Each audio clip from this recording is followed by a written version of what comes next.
We are about to embark on a journey through the rise and fall of one of history's most enchanting civilizations, ancient Egypt.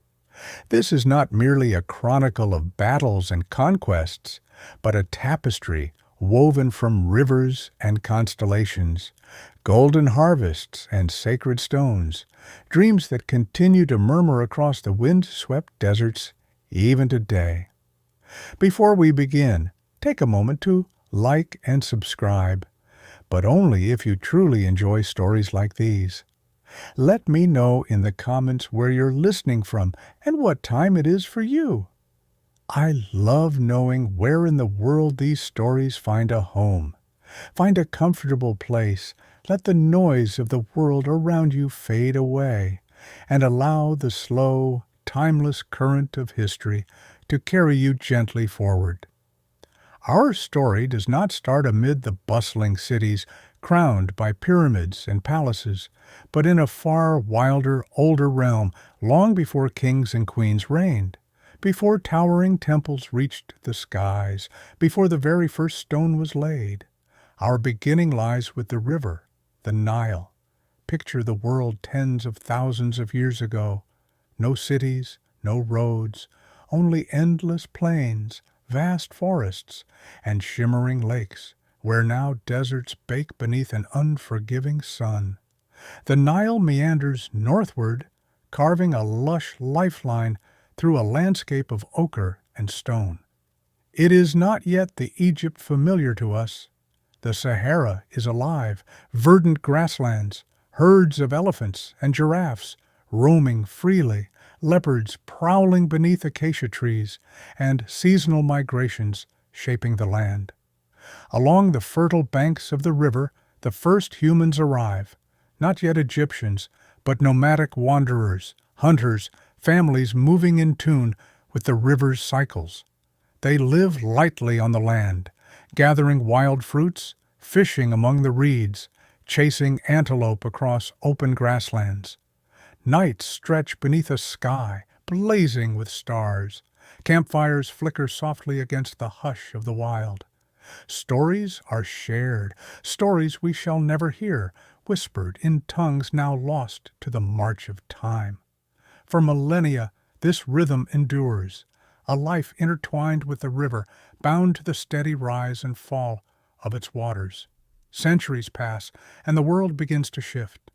Rains grow scarce, lakes recede, forests retreat, and the Sahara slowly hardens into the desert we know today. But the Nile remains, a steadfast, eternal pulse. It continues to offer life to those who choose to dwell near its shores. The river becomes far more than just flowing water. It becomes the heart of survival itself.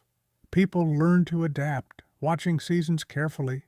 They move with the floods and harvests, build fragile shelters from reeds and clay, and discover how to sow seeds in the rich black silt left behind after the floods. Thus, the first threads of a new way of life are spun, a life no longer of endless wandering, but of planting, settling, belonging. Within this ancient dance between water and sand, earth and sun, the seeds of civilization are quietly planted, planted so softly, so subtly, that few would notice. Yet in time, these humble beginnings will grow into grandeur. Temples and tombs, gods and kings, stories and dreams. The river flows onward, and so does the resilient human spirit. Centuries drift by as gently as the river's current. The climate grows hotter and drier. Savannas shrink back toward distant horizons. Those who once roamed after herds and gathered wild fruits now cling ever closer to the life-giving Nile. Along its banks, a silent revolution stirs. The first farmers emerge, not through sudden invention, but patient, gradual steps. Seeds are scattered into moist, fertile soil left by the floods, the best grains carefully saved for future planting. Bit by bit, wild grasses give way to fields of barley and wheat. Food becomes more abundant. Families expand. Life ceases to mean constant wandering. It becomes about staying, building, belonging. At this time, the earliest true villages take shape along the river, clusters of simple homes made from mud and reeds, each sheltering generations of kin.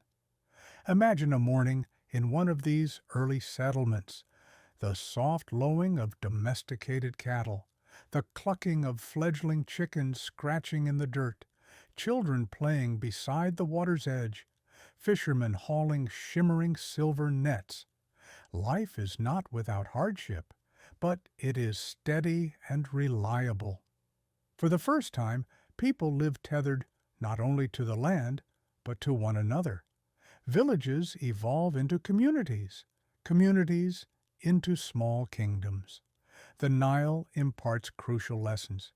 It floods with reliable predictability each year, swelling with waters fed by rains far to the south. It leaves behind a blanket of black silt, soil so rich and sacred the Egyptians would come to call their land Kemet, the Black Land. The river also teaches a deeper truth, the cycles of existence, birth, growth, death, and rebirth. Just as the Nile rises and falls, so too does life unfold in endless patterns. The people plant, harvest, build sturdier homes, craft pottery to store grain and beer.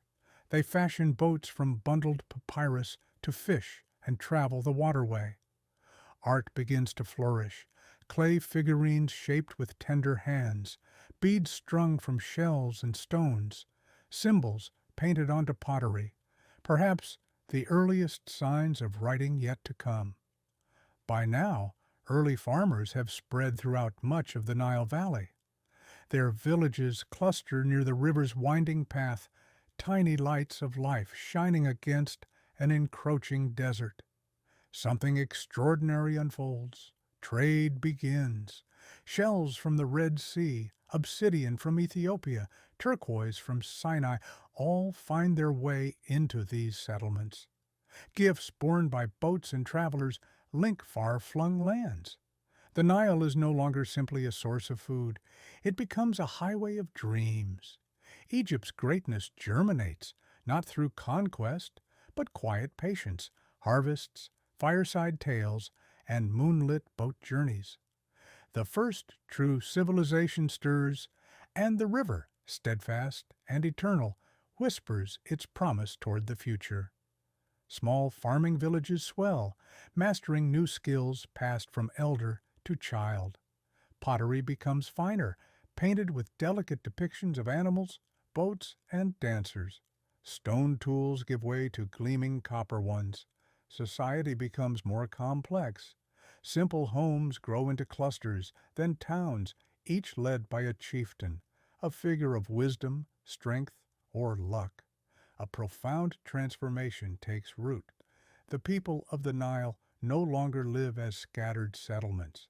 Power consolidates, influence spreads, communities unite, drawn together by trade, protection, and shared reverence for the river's gifts. From this union, two distinct regions arise: Upper Egypt, a narrow stretch along the southern Nile, and Lower Egypt, the broad, fertile delta to the north. Each develops its own culture, customs, symbols, and proud leaders.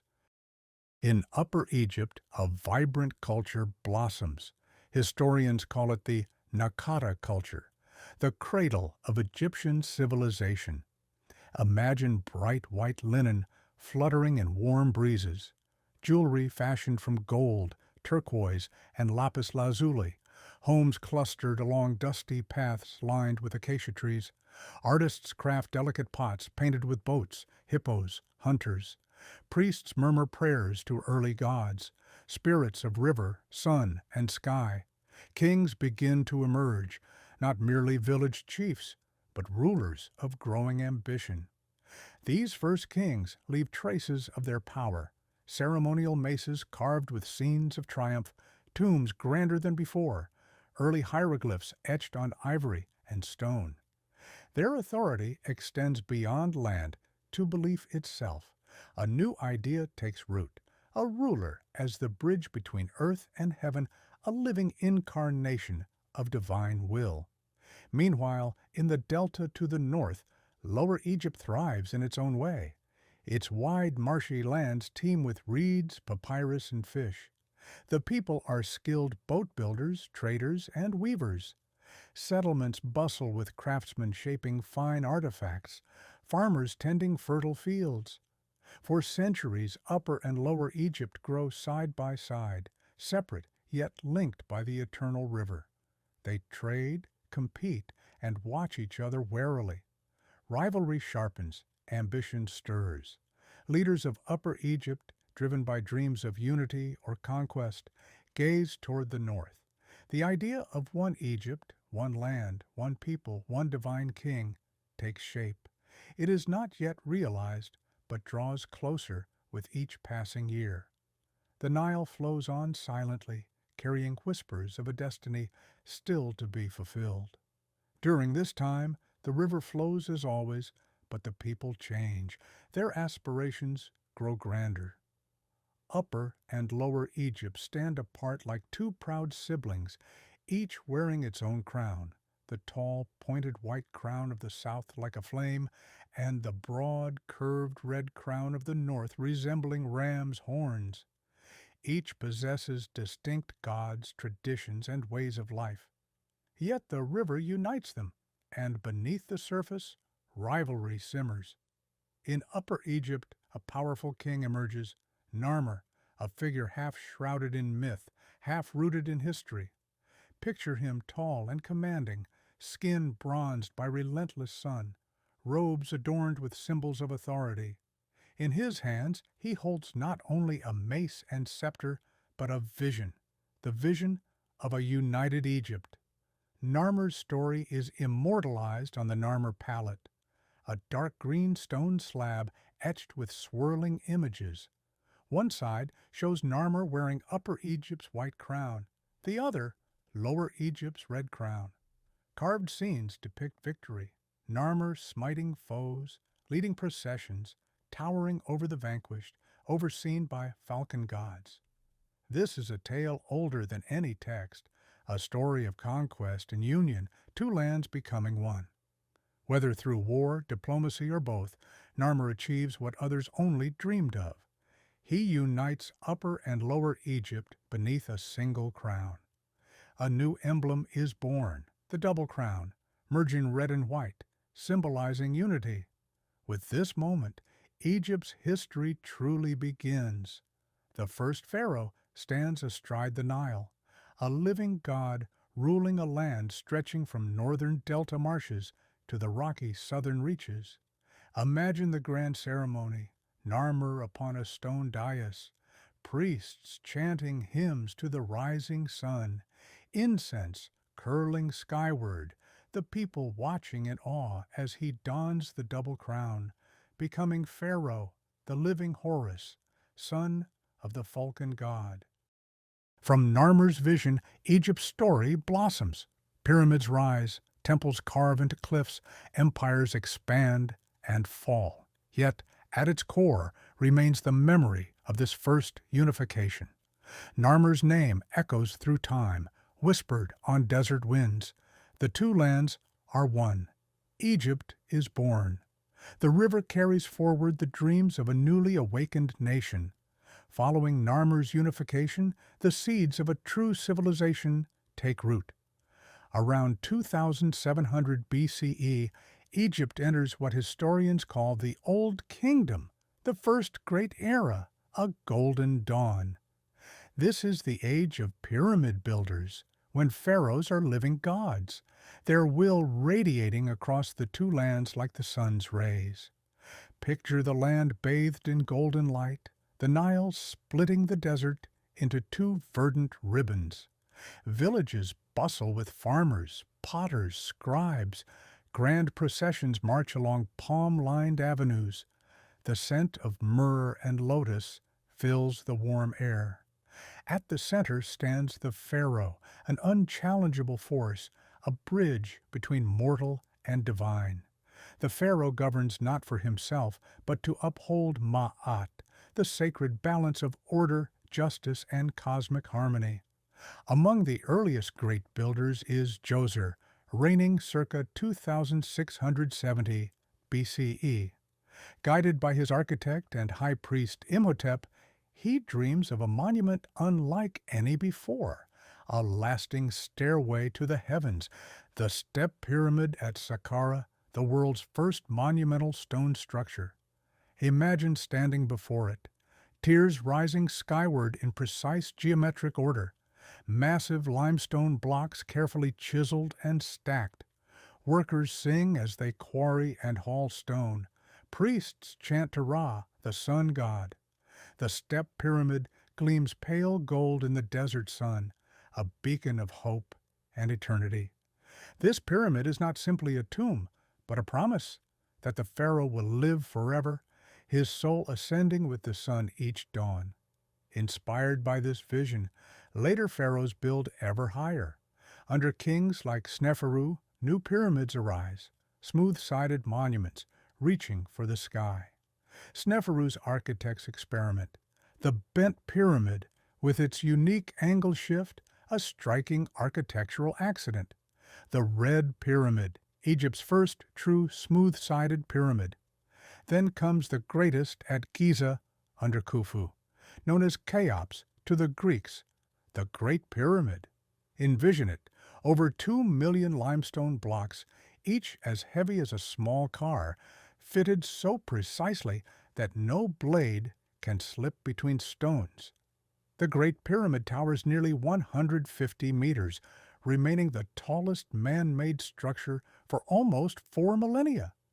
Alongside it stand the pyramids of Khafra and Menkaure, guarded eternally by the Great Sphinx, a lion's body with a king's face, gazing silently over the sands. Yet the Old Kingdom is more than stone and grandeur. It is an age of master craftsmen, artisans carving alabaster vessels, scribes recording prayers and laws on papyrus scrolls, priests tending temples where gods and men commune. Society is orderly. Everyone has a role. Farmers till fields, giving part of their harvest to feed temple workers and laborers. In return, they are shielded by the pharaoh's mighty hand, his armies, laws, and divine mandate. This is an era of stability, wealth, and magnificent dreams. The Nile floods come as expected, gods are honored, life flows in eternal rhythm. Yet even golden ages face trials.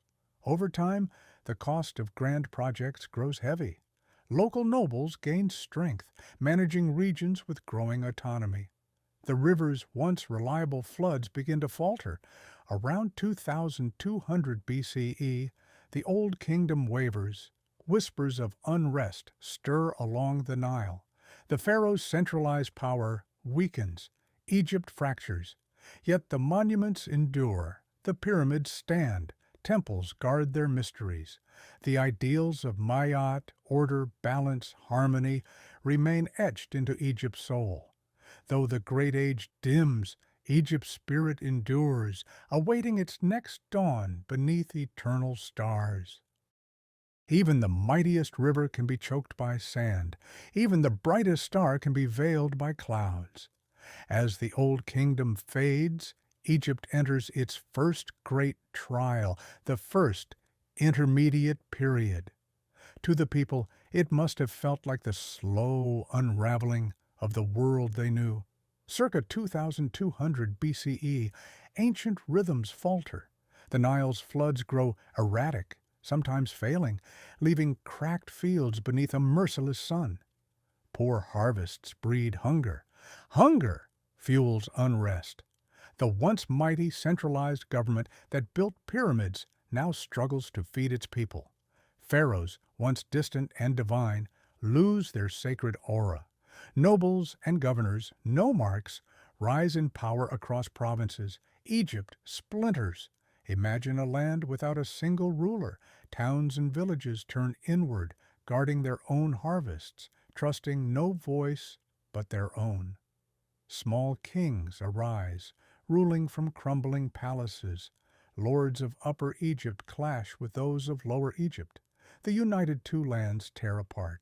Yet life endures. Even in hardship, Egyptians persevere. In small Nile towns, farmers sow seeds, artisans shape pottery, priests whisper prayers to Ra, Osiris, Isis, beseeching the Nile's return. From this darkness a new voice rises, the voice of the common people. Texts lament the chaos. The river is dry, its banks cracked with hunger. The beggar possesses treasure, the noble goes hungry. Still, even in these laments, hope flickers, the belief that Maat's balance can be restored.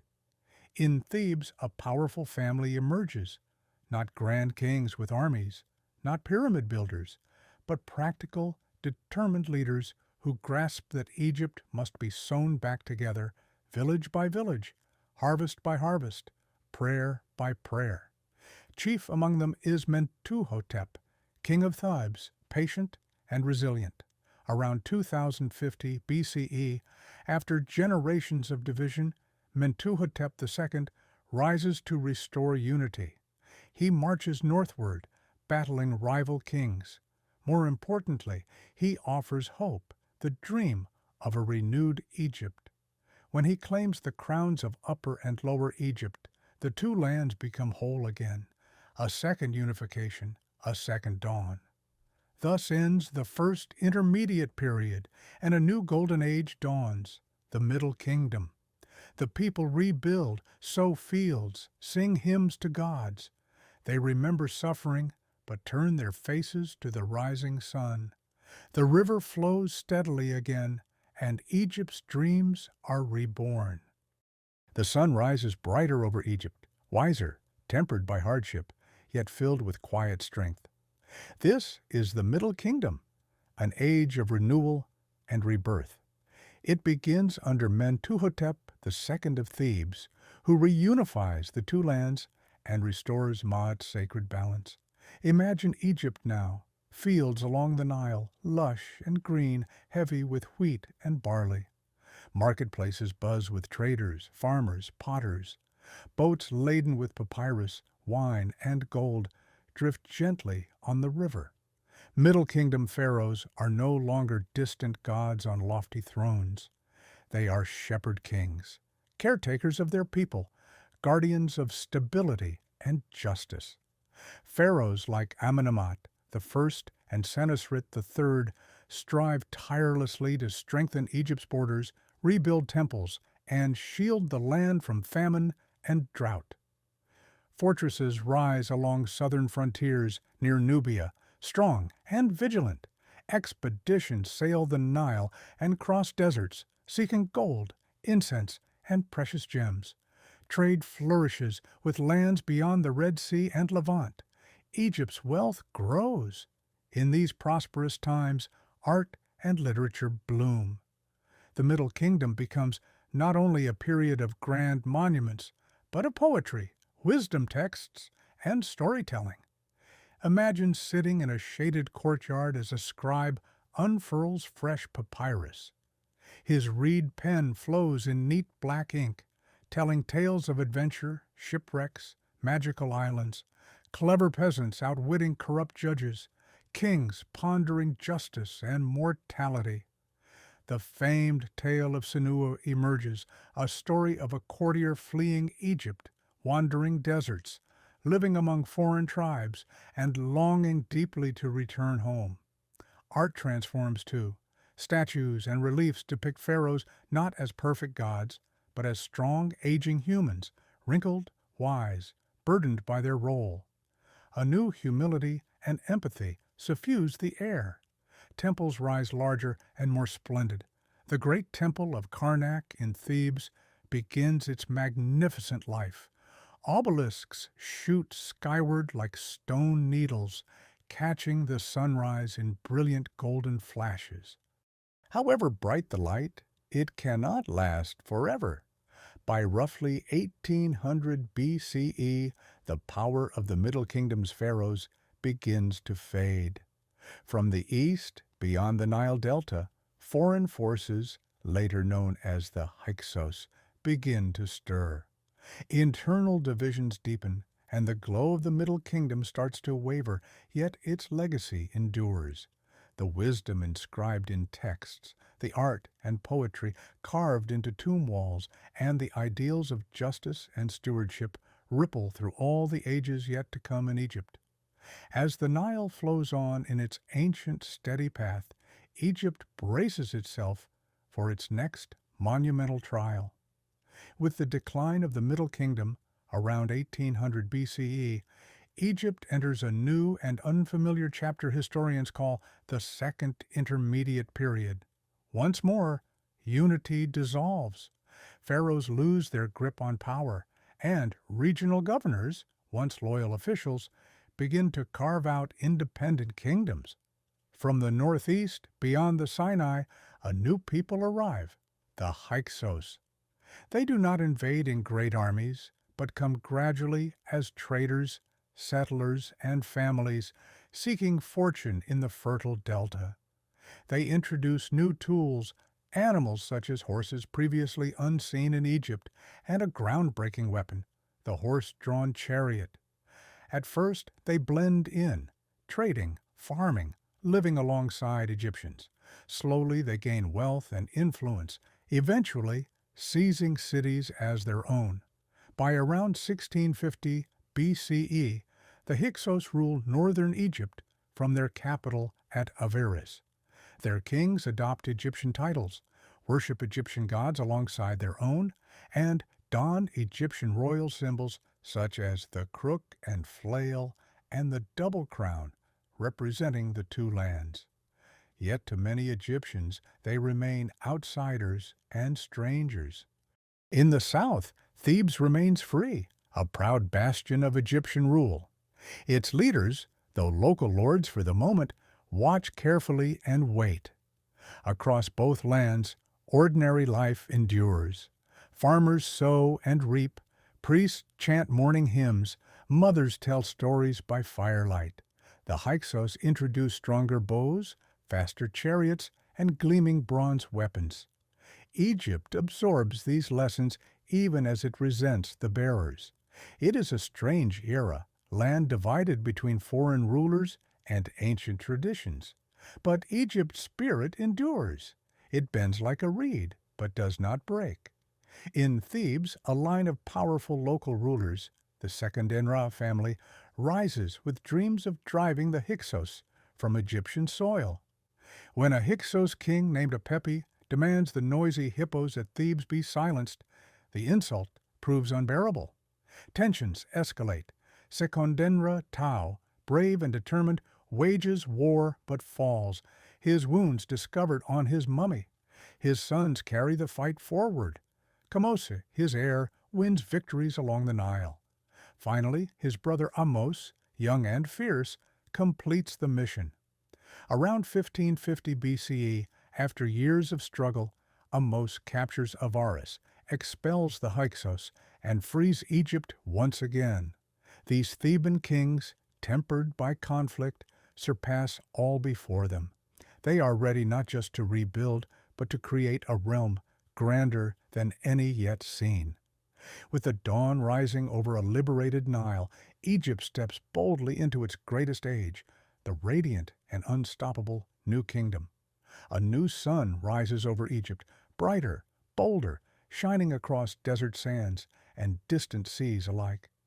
This is the New Kingdom, Egypt's golden empire, an era of wealth, exploration, and unmatched power.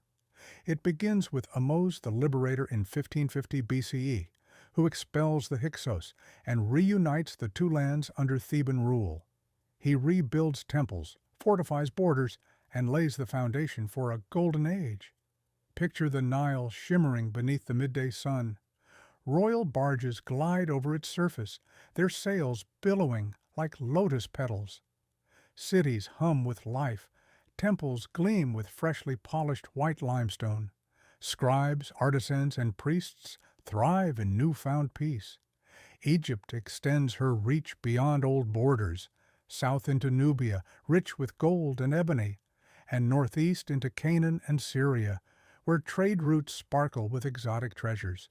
The new kingdom's pharaohs are mighty, warriors, builders, visionaries, and explorers, not distant gods on pedestals. Each adds new threads to Egypt's expanding tapestry of greatness. Thutmose III pushes Egypt's borders farther than ever, known later as Egypt's Napoleon. He leads victorious armies across Asia, bringing home riches that make Egypt the wealthiest land on earth. Among these rulers stands a remarkable woman, Hatshepsut, daughter of Thutmose III. She breaks tradition by donning the pharaoh's ceremonial beard and commissioning magnificent temples, most famously her mortuary temple at Deir el-Bahari, carved into the cliffs near Thebes. Under her reign, Egypt flourishes peacefully. Trade blossoms, ships return from distant Punt laden with incense, ivory, and exotic animals. Imagine a triumphant fleet arriving at Thebes, ships heavy with treasure, crowds cheering on the riverbanks, the air filled with music and the scent of burning myrrh. After Hatshepsut's death, her name is nearly erased by successors, but her monuments endure, and history remembers. Later, Amenhotep III ascends, constructing Egypt's grandest temples and celebrating 3 royal jubilees, living symbols of divine favor. His reign is an age of opulence. Colossal statues tower in temple courts, jewels sparkle under the sun, and diplomats from Babylon and Mitanah send gifts across vast deserts and mountains. Then emerges a curious figure, Akhenaten, Amenhotep IV, who challenges Egypt's ancient faith. Declaring the sun disk Aten the only true god, he builds a new capital, Akhetaten, in the desert far from traditional temples. His peaceful but strange reign shifts art. Figures appear natural, tender, pharaohs no longer perfect symbols of power, but human beings, frail, loving, complex. After Akhenaten's death, Egypt returns to old gods. The boy king Tutankhamun restores Amun's worship. Though dying young, his tomb remains hidden for millennia until archaeologist Howard Carter's 1922 discovery astonishes the world with a golden mask, jeweled sandals, chariots, and perfumes, an intimate glimpse of a vanished era. Tutankhamun's death is not the end. Egypt's greatness surges anew under Ramses II, Ramses the Great, who reigns over 60 glorious years. He builds cities, temples, and colossal statues, and signs the earliest known peace treaty with the Hittites after the Battle of Kadesh. Picture the great temples of Abu Simbel, 4 massive seated Ramses figures carved from living rock, their calm gaze eternal, watching over the Nile forever. Egypt attains its pinnacle. From Nubia's mountains to Mediterranean shores, it is the ancient world's shining jewel. But all golden ages fade. Ramses' successors lack his strength. Foreign threats grow. Internal struggles sap the kingdom. By 1070 BCE, the new kingdom slowly collapses. The world grows more complex and dangerous. Egypt, proud yet weary, slips into shadow once more. By 1070 BCE, the new kingdom's brilliant light dims. Mighty pharaohs vanish. Temples still reach heavenward. The Nile winds northward. But Egypt, once radiant, now grows dimmer. The third intermediate period begins, a time of division, uncertainty, and quiet endurance. After Ramses the Great, unity unravels. The 2 lands fracture. In the north, the 21st dynasty rules from Tanis near the delta. In the south, Thebes' high priests of Amun hold true power. Egypt is no longer one, but 2 souls beating together. Life goes on. Priests chant hymns to Amun. Farmers tend the fertile riverbanks. Children learn letters beneath sycamore shade. Beyond Egypt, new peoples rise. the Phoenicians, Arameans, and cities of Canaan. Foreign influences creep in, new gods, tongues, ambitions. Within Egypt, families vie for control. Libyan chiefs, once mercenaries, settle the delta, intermarry with nobility, and found new dynasties, the 22nd and 23rd. Kings like Sheshonq I, Shishak in the Bible, rule patchwork lands. No pharaoh rules all. Delta lords reign north, priests govern south. In southern Nubia, the kingdom of Cush grows strong. Thebes' Karnak temple expands, massive columns like stone forests, obelisks piercing skies, priests carving prayers to preserve Ma'at, the universe's sacred balance. Burial customs change. No grand pyramids or hidden valley tombs. Nobles rest in simple stone sarcophagi in modest tombs. Old rituals endure, but grandeur fades. Yet brilliance still flickers. Egyptians remain proud, resourceful, spiritual. They adapt and endure. In the 8th century BCE, Nubian kings of Cush, black-skinned and proud, see Egypt's weakness. Long worshippers of Egyptian gods, pyramid builders along the southern Nile bend, they claim to be Egypt's true heirs. One great king, Pi, marches north, peacefully conquers Thebes, honored as a pious ruler. He prays at Karnak, honors Amun, declares himself pharaoh.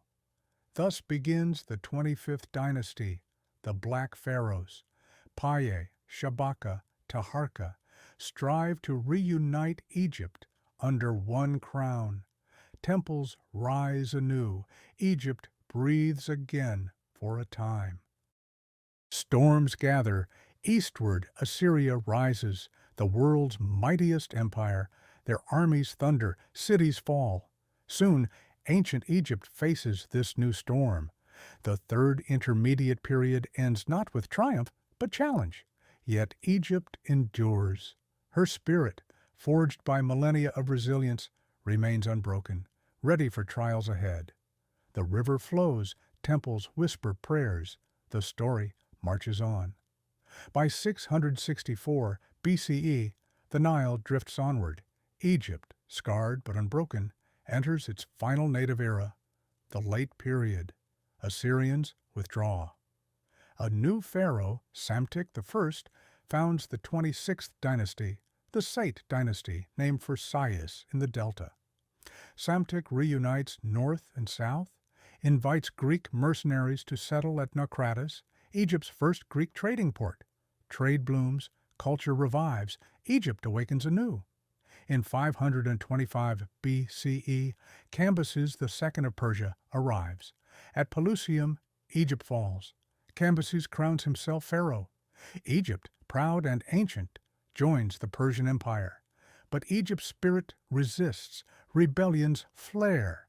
New pharaohs, Egyptian and foreign, rise, striving to revive the land soul.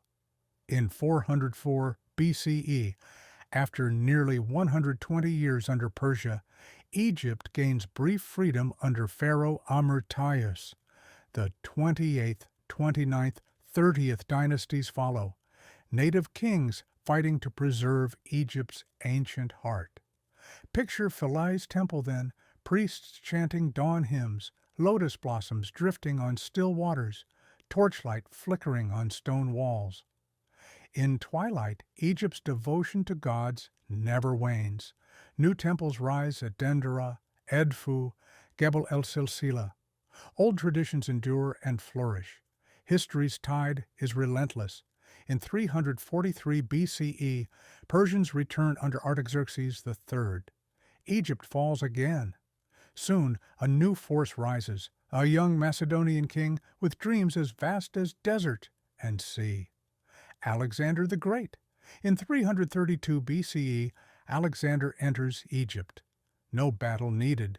Egyptians weary of Persia welcome him as liberator. At Memphis, he dons the double crown, the red of north, white of south, declared Pharaoh, son of Amun, protector of Ma'at. Alexander's vision stretches east to Persia and India. Before departing, he lays foundations for Alexandria, a marble city on the Mediterranean coast where Egyptian wisdom meets Greek ambition. Alexander leaves, never returns. In 323 BCE, he dies in Babylon at 32. His empire shatters. His generals, the Diadochi, divide the spoils. Egypt falls to Ptolemy, son of Lagus, Alexander's trusted companion. Ptolemy makes Egypt his own. He founds the Ptolemaic dynasty, ruling nearly 300 years. Ptolemy I governs wisely, honoring old gods, building temples, placing Greek statues beside Egyptian obelisks. He weaves past and present into a new whole.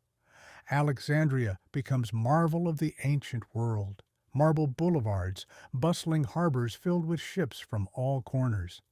The lighthouse of Pharos rises, a wonder whose beacon guides sailors far at sea.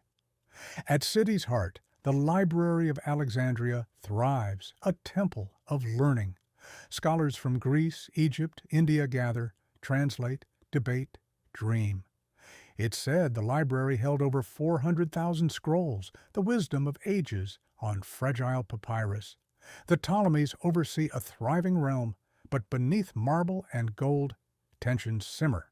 Greeks rule, Egyptians endure. Two cultures side by side, never fully one. Intrigue snakes through palace halls. Yet extraordinary figures emerge. Ptolemy II Philadelphus, patron of arts.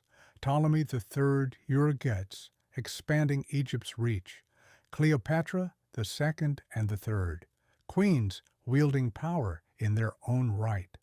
Egypt remains beacon of culture and knowledge. Greek philosophers walk Alexandria's shaded halls. Egyptian priests chant in Karnak and Philae. Merchants traverse deserts and sail the Nile with goods and gossip. Life pulses on, but the world beyond stirs. In Italy, Rome rises. Pragmatic and ambitious, Romans eye Egypt's wealth, wait, and plan. In the 1st century BCE, the mighty Ptolemies falter. Pharaohs become pawns in Roman schemes. Egypt wavers between freedom and becoming Rome's province. At this dynasty's twilight, a final brilliant flame appears, Cleopatra, a multilingual, clever, charismatic queen determined to save her kingdom. Her story will be one of ambition, love, tragedy, echoing through history long after temples fall silent. For now, Egypt still shines beneath the Mediterranean sun. The Nile still winds northward. Old gods still listen. Alexandria's white walls catch the dawn's first light.